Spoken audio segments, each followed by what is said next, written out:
분홍빛으로 은은하게 빛나는 행성. 토성보다 200배나 거대한 고리를 두른 행성. 혜성처럼 꼬리를 길게 늘어뜨린 채 증발해가는 행성. 그리고 지구를 쏙 빼닮아 지구 2.0이라 불리는 행성까지. 우주에는 아름답다는 말이 절로 나오는 천체들이 곳곳에 숨어 있습니다. 그런데 이 아름다움을 하나씩 파고들다 보면 그 뒤에 감춰진 섬뜩한 진실과 마주하게 되죠. 오늘 소개할 네 행성에는 저마다 예상치 못한 함정이 도사리고 있거든요. 그럼 왜 이런 일이 벌어지는지 하나씩 살펴보겠습니다. 우리 은하에만 최소 1천억 개의 행성이 있을 거라고 합니다. 상상조차 힘든 어마어마한 숫자죠. 그런데 그중 인류가 실제로 관측해낸 건 고작 6천 개 남짓에 불과합니다. 바닷가 모래알 중에 겨우 한 줌을 들여다본 셈인 거죠. 가까운 태양계 이웃부터 지구에서 2만 광년 넘게 떨어진 은하 중심 부근의 행성까지 발견된 것 하나하나가 저마다 독특한 생김새와 성질을 지녔습니다. 우리가 아는 행성이라곤 태양계의 8개가 전부인데 저 광활한 우주엔 상상조차 못할 별세계들이 셀 수 없이 흩어져 있는 거죠. 이 수많은 행성 가운데 가장 아름다운 건 과연 무엇일까요? 첫 번째 후보는 GJ504b입니다. 놀랍게도 이 녀석은 은은한 분홍색을 띠고 있어요. 우주하면 흔히 시커먼 어둠이나 푸르고 붉은 별을 떠올리기 마련이지 분홍색 행성을 상상하는 사람은 좀처럼 없잖아요. 그런데 이 녀석은 마치 우주에 핀 벚꽃처럼 곱디고 온 분홍빛을 뽐내고 있는 겁니다. 이 행성이 처음 발견된 건 2013년이었습니다. 당시 과학자들은 이 행성이 생겨난 지 1억 6천만 년밖에 안 된 그야말로 갓 태어난 따끈따끈한 행성이라고 봤죠. 우주의 시간으로 보면 1억 6천만 년도 눈 깜짝할 새라 이제 막 세상에 나온 신생 하나 다름없는 셈입니다. 그런데 여기서 따끈따끈하다는 건 그저 비유가 아닙니다. 행성이 만들어질 때 생긴 그 열이 1억 6천만 년이 지나도록 아직 다 식지 않았던 거예요. 그래서 그 남은 열이 은은하게 배어나오며 어두운 분홍빛을 냈던 겁니다. 온몸이 아직 뜨거운 아기 행성이 그 열기로 발그레 상기된 볼처럼 빛나고 있었던 셈이죠. 별빛을 반사하는 게 아니라 제 몸의 열로 스스로 빛을 내는 셈이죠. 대부분의 행성이 별빛을 받아 반짝이는 것과 달리 이 녀석은 아직 식지 않은 탄생의 열기로 은은히 달아올라 있는 겁니다. 갓 구워나온 빵에서 김이 모락모락 나는 것처럼요. 그런데 이 아름다운 분홍빛 행성에는 겉모습과 달리 도무지 풀리지 않는 수수께끼가 하나 있었습니다. 자기가 도는 별과의 거리가 너무나도 멀었던 거예요. 지구와 태양 사이 거리를 1이라고 치면 태양에서 목성까지가 약 5, 가장 바깥에 있는 해왕성이 30쯤 됩니다. 그런데 GJ504b는 자기 별에서 무려 44나 떨어져 있어요. 보통 이 정도로 먼 거리에서는 중력도 약하고 재료가 될 물질도 얼마 남아있지 않아서 행성의 핵이 제대로 뭉쳐지기가 무척 어렵거든요. 재료가 모자라 반죽을 뭉칠 수 없는데 커다란 빵이 떡하니 구워져 나온 것과 같은 이상한 상황이었던 거죠. 쉽게 말해 재료도 부족하고 뭉칠 힘도 약한 허벌판에 덩치 큰 행성 하나가 떡하니 자리 잡고 있는 셈이었죠. 그래서 과학자들은 대체 이 행성이 어떻게 만들어졌는지를 두고 한참을 골머리를 앓았습니다. 그렇게 이 행성은 태생부터 미스터리를 안고 있었죠. 그런데 시간이 흐르자 더욱 충격적인 주장이 등장했어요. 이 행성이 도는 별의 나이가 수십억 년으로 다시 평가되면서 그 곁을 도는 GJ504b 역시 수십억 살 먹은 갈색 외성일지도 모른다는 설이 제기된 겁니다. 여기서 갈색 외성이란 행성보다는 크지만 별이 되기에는 모자란 어정쩡한 천체를 말해요. 쉽게 말하면 별이 되려다만 실패한 별인 셈이죠. 태어날 땐 덩치가 커서 무척 뜨겁지만 태양처럼 오래 타오를 힘이 부족해 금세 식어버리고 맙니다. 이 가설에 따르면 그 곱던 분홍색은 갈색 외성이 식은 뒤에 남은 열과 중력이 천체를 꾹꾹 눌러 내부를 서서히 데우는 과정에서 새어나온 빛이라고 합니다. 그런데 문제는 지금까지도 어느 쪽 가설이 맞는지 아무도 모른다는 거예요. 그러니까 GJ504b는 이제 막 태어난 청년일 수도 다 늙어버린 노인일 수도 있는 참으로 묘한 처지에 놓인 셈이죠. 나이조차 종잡을 수 없는 정체불명의 천체인 겁니다.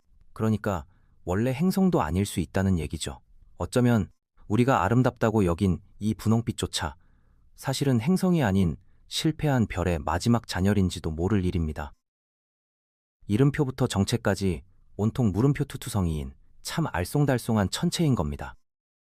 자, 첫 번째 후보가 정체 모를 분홍빛이었다면 다음으로 만나볼 행성은 생김새부터 우리를 압도합니다. 지구에서 약 30씩 사광년 떨어진 제242 사복 7입인데요. 그런데 이 행성의 생김새가 정말 기이해요. 한가운데 조그맣게 자리한 게 행성 본체이고 그 주위를 감싼 거대한 원반은 전부 고리거든요. 최소 30개가 넘는 얇은 고리가 마치 나무의 나이테처럼 겹겹이 쌓여 이룬 초대형 고리 시스템입니다. 하나의 고리가 아니라 수십 개의 고리가 정교하게 포개진 셈이죠. 토성의 고리도 웅장하다지만 이 앞에서는 그저 앙증맞은 팔찌 수준에 불과하죠. 이쯤 되면 행성이 고리를 두른 게 아니라 오히려 고리가 행성을 데리고 다닌다고 해도 될 지경이죠. 주인공보다 조연이 훨씬 눈에 띄는 그런 기묘한 그림인 셈입니다. 보기만 해도 위압적인 이 고리의 지름은 무려 1억 8천만 킬로미터에 달합니다. 빛의 속도로 달려도 10분이나 걸리는 상상을 아득히 뛰어넘는 크기죠. 지구와 태양 사이 거리보다도 길고 우리에게 익숙한 토성 고리의 200배나 되는 어마어마한 크기죠. 만약 토성이 이렇게 거대한 고리를 두르고 있었다면 지구 밤하늘에서 보름달보다도 훨씬 크게 보였을 거라고 합니다. 밤마다 하늘의 절반을 뒤덮은 거대한 고리를 올려다보는 광경을 상상해 보세요. 생각만 해도 압도적이지 않나요? 그런데 이렇게 덩치가 어마어마하게 큰 것 치고는 무게가 의외로 무척 가벼워요. 고리를 이루는 물질을 죄다 합쳐도 지구 하나 정도밖에 안 된다고 하죠. 크기는 태양계를 통째로 삼킬 듯 거대한데 정작 무게는 그렇게 가볍다니 신기할 따름입니다. 그런데 이 자이차 407B의 고리는 그냥 밋밋한 장식용 고리가 아니라 새 생명을 품은 인큐베이터일지도 모릅니다. 그러니까 이 고리 안에서 지금 이 순간에도 새로운 위성이 만들어지고 있을 수 있다는 얘기죠. 사실 우리에게 친숙한 목성도 아주 어렸을 적엔 이런 거대한 고리를 두르고 있었거든요. 그 안에 물질들이 서로 부딪히고 뭉치기를 거듭하면서 훗날 유로파와 가니메데, 칼리스토 같은 거대한 위성들이 태어난 겁니다. 그리고 자이헬 407B와 그 별은 겨우 600만 년밖에 안 된 그야말로 갓 태어난 아기 같은 천체예요. 수십억 년을 산 우리 태양계와 견주면 이제 막 세상에 눈을 뜬 신생 하나 다름없는 셈이죠. 그래서 이 고리는 토성처럼 안정적으로 자리 잡은 구조라기보다는 과거의 목성처럼 앞으로 위성이 될 재료들이 흩어져 있는 원반일 가능성이 높습니다. 그러니까 우리가 지금 보고 있는 건 앞으로 태어날 위성들의 초음파 사진인 셈이죠. 아직 세상에 나오지 않은 달들이 저 고리 속에서 조용히 몸을 만들어가고 있는 겁니다. 그런데 최근에는 이 JK407B가 애초에 행성이라고 부를 수 있는지조차 의문이라는 이야기까지 나오고 있어요. 원래 행성이라면 별에 붙잡혀 그 주위를 계속 돌아야 하잖아요. 그런데 JK407B는 어느 별에도 매이지 않고 우주를 홀로 떠도는 방랑자였는데 하필 우리가 그 별을 관측하던 순간 그 앞을 우연히 스쳐 지나가면서 함께 찍히는 바람에 얼떨결에 별의 가족으로 오해받게 됐다는 겁니다.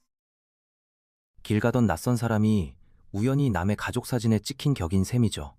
알고 보면 별과는 생판 남남일 수도 있다는 거죠.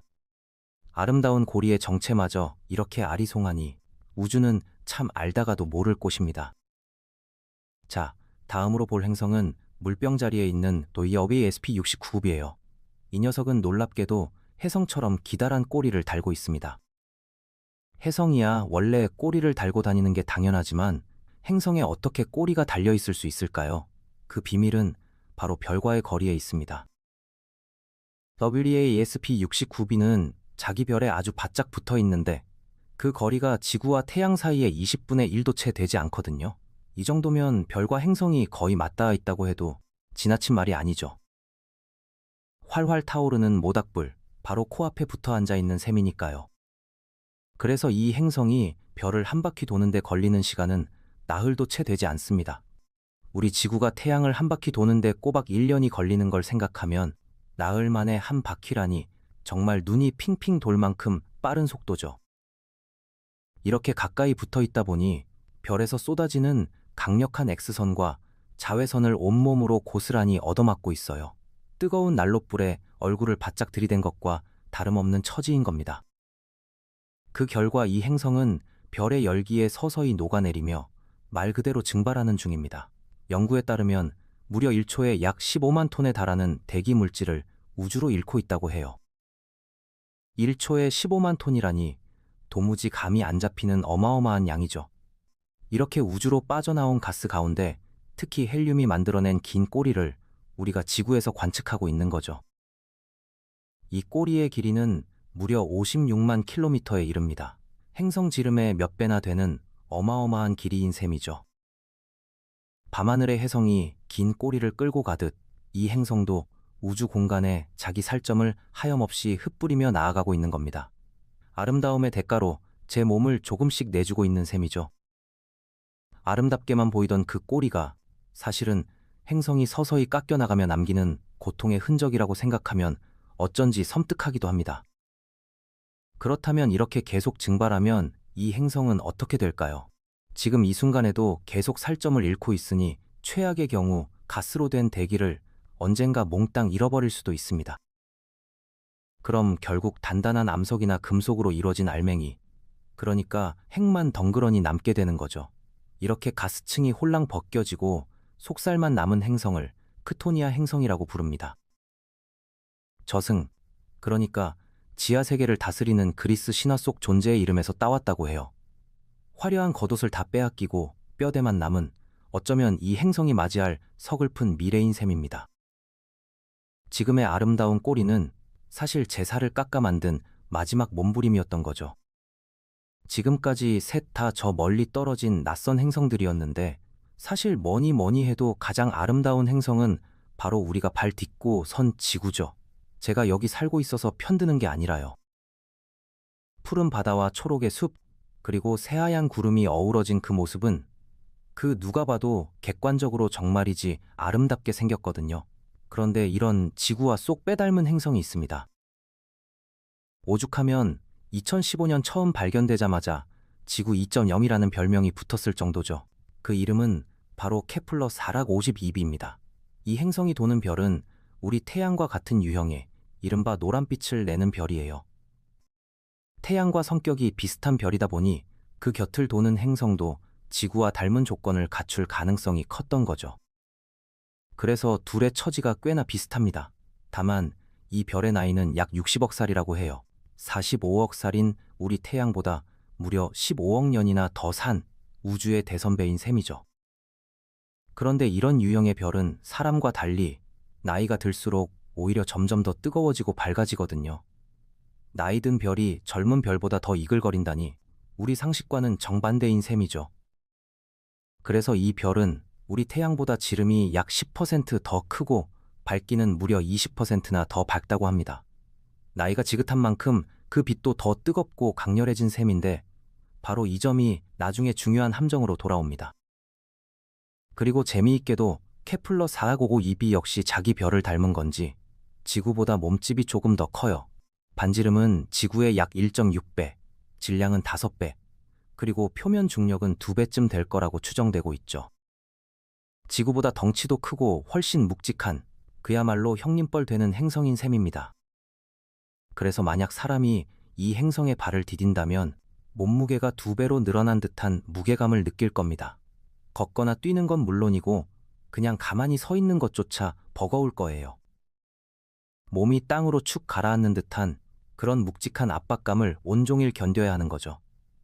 물론 다른 험악한 행성들에 비하면 서 있기 힘든 정도는 애교에 가깝습니다.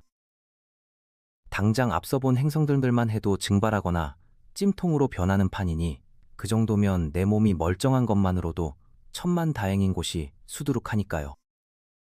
그러니 케플러 452b쯤 되면 오히려 별 5개짜리 호텔급의 아늑한 환경인 셈이죠. 지구와 크기도 비슷하고 태양 같은 별을 돌고 심지어 자리까지 알맞다니 그렇다면 여기엔 정말 생명체가 살고 있을 수도 있을까요? 실제로 이 행성은 물이 액체 상태로 존재할 수 있는 이른바 생명체 거주 가능 구역에 자리 잡고 있습니다. 행성이 별에서 너무 멀면 물이 꽁꽁 얼어붙고 너무 가까우면 죄다 증발해 버리는데 이 행성은 딱 물이 찰랑이기 좋은 절묘한 자리에 놓여 있는 겁니다. 마치 너무 뜨겁지도 차갑지도 않은 딱 알맞은 온도의 목욕물 같은 자리인 셈이죠. 그러니 진짜로 생명이 있을 가능성도 있는 거죠. 그러다 보니 외계 생명체의 신호를 직접 찾는 세티 연구소에서는 이 행성이 발견되자마자 곧바로 망원경을 돌려 혹시 모를 신호가 있는지 관측을 시작했다고 해요. 지구와 이토록 닮은 데다 생명까지 품었을지 모르니 흥분할 만도 했던 겁니다. 그런데 여기서 살짝 찬물을 끼얹어 보자면 아주 먼 과거엔 생명체가 있었을지 몰라도 지금까지 살아남았을 확률은 생각보다 낮을지도 모릅니다. 케플러 452b는 자기 별에서 약 0.05 정도 떨어져 있어요. 지구와 태양 사이 거리랑 얼추 비슷한 딱 알맞아 보이는 거리죠. 그런데 바로 여기에 함정이 숨어 있습니다. 앞서 말했듯 이 별은 태양보다 더 뜨겁고 밝은 탓에 케플러 452b는 지구보다 약 10%나 더 많은 에너지를 받고 있거든요. 겨우 10% 차이가 뭐 대수냐 싶겠지만 이게 생각보다 훨씬 무섭습니다. 이 정도면 무시무시한 폭주 온실 효과가 일어나기 직전이거나 어쩌면 이미 한창 겪고 있을지도 모르거든요. 폭주 온실 효과가 대체 뭘까요? 행성이 많은 에너지를 받으면 그만큼 온도가 올라가겠죠. 그러면 바닷물이 활발하게 증발하기 시작합니다. 바닷물이 데워져 김이 오르듯 증발이 활발해질수록 대기 속 수증기가 점점 늘어나고요. 그런데 이 수증기는 이산화탄소보다 훨씬 강력한 온실가스입니다. 습식 사우나가 건식 사우나보다 훨씬 더 뜨겁게 느껴지는 것과 같은 이치죠. 뜨거운 수증기가 행성 온도를 끌어올리고 그로 인해 또다시 더 많은 수증기가 만들어지는 악순환이 시작되는 겁니다. 브레이크가 고장난 채 언덕을 굴러 내려가는 수레처럼 그야말로 온실 효과가 걷잡을 수 없이 폭주하는 거죠. 한번 이 악순환의 스위치가 켜지면 그 누구도 막을 수 없는 폭주 기관차처럼 온도가 걷잡을 수 없이 치솟는 겁니다. 그리고 마침내 행성의 모든 바다가 끌어올라 증발해버리면 그때부터 이곳은 펄펄 끓는 찜통 행성으로 변하고 맙니다. 당장 우리 태양계의 금성도 바로 이 과정을 겪었을 거라고 추정되고 있어요. 한때는 지구처럼 푸른 바다를 품었을지도 모를 금성이 지금은 표면 온도가 400도를 훌쩍 넘고 납조차 녹아내리는 지옥으로 변해버린 거죠. 아름다움과 파멸이 한 끗 차이였던 셈입니다. 만약 케플러 452b가 이 폭주 온실 효과를 겪고 있다면 아무래도 생명이 살아남기는 어려울 것 같죠. 지구를 닮았다는 그 아름다운 별명 뒤에 사실은 지옥 같은 미래가 숨어 있었던 셈입니다. 그런데 여기서 정말 오싹한 사실이 하나 있습니다. 남의 일처럼 느껴지던 이 폭주 온실 효과를 우리 지구도 언젠가는 똑같이 맞이하게 된다는 거예요. 우리 태양 역시 나이가 들수록 점점 밝아지는 별이라 약 10억 년 뒤면 지금보다 10%가량 더 밝아질 거라고 하거든요. 그때쯤이면 케플러 452b가 지금 겪고 있을지 모를 그 일이 우리 지구에서도 똑같이 벌어져 바다가 서서히 증발하기 시작할 수 있는 겁니다. 물론 그 머나먼 미래에는 우리는 물론이고 우리의 먼 후손들마저 이미 흙으로 돌아가 지구의 일부가 되어 있을 테니 당장 걱정할 일은 아니겠지만요. 아름다움을 따라가다 보니 어느새 무서운 이야기까지 왔네요. 결국 지구를 빼닮은 이 행성조차 마냥 아름답게만 볼 수는 없는 사연을 품고 있었던 겁니다. 이렇게 오늘은 우주에서 가장 아름다운 행성 넷을 하나씩 둘러봤습니다. 청년인지 노인인지조차 알 수 없는 분홍빛 행성, 위성을 잉태한 거대한 고리의 행성, 제 몸을 태우며 꼬리를 늘어뜨린 행성, 그리고 지구를 쏙 빼닮았지만 지옥이 될지 모를 행성까지 말이죠. 하나같이 눈부시게 아름다웠지만 그 속엔 저마다 오싹한 비밀이 숨어 있었습니다. 그런데 하나씩 살펴볼수록 아름다운 행성이 아니라 무서운 행성을 소개하는 느낌이 드는 건 왜일까요? 어쩌면 우주의 아름다움이란 늘 이렇게 위태로움과 나란히 붙어 있는 것인지도 모르겠습니다. 그리고 그 사실을 알고 나면 지금 우리가 발 딛고 선 이 평범한 지구가 얼마나 소중하고 특별한 곳인지 새삼 깨닫게 되죠.